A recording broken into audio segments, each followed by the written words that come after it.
ভেবে দেখুন তো, একটি ছোট্ট কাচের স্লাইড যেখানে কয়েক টেরাবাইট ডেটা জমা থাকবে এবং যা টিকে থাকবে হাজার হাজার বছর। গবেষকরা এখন এমন এক অপটিক্যাল স্টোরেজ প্রযুক্তি নিয়ে এসেছেন যা আমাদের তথ্য সংরক্ষণের ধারণাটাই বদলে দিচ্ছে। কেন এটি ভবিষ্যতের বিপ্লব? অবিনশ্বর স্থায়িত্ব।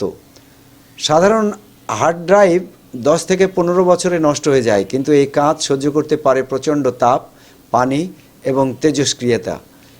এটি হাজার বছর ধরে ডেটা অক্ষত রাখতে সক্ষম। বিশাল স্টোরেজ। একটি ছোট্ট কাঁচখণ্ডে কয়েক লক্ষ সিনেমা বা কোটি কোটি বইয়ের ডেটা রাখা সম্ভব। পরিবেশ বান্ধব।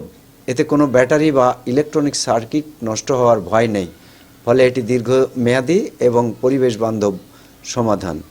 মানবজাতির সব জ্ঞান আর স্মৃতি যদি একটি ছোট্ট কাচে চিরস্থায়ী হয়ে যায়, তবে কেমন হবে ভবিষ্যতের পৃথিবী? প্রযুক্তির এই অবিশ্বাস্য জয়যাত্রা সম্পর্কে আপনার বন্ধুদের জানাতে পোস্টটি শেয়ার করুন। এই বিস্ময়কর উদ্ভাবনটি আপনার কাছে কেমন লেগেছে কমেন্টে জানান। সাইদুর রহমান, আন্তর্জাতিক ডেস্ক, নবরূপ টিভি।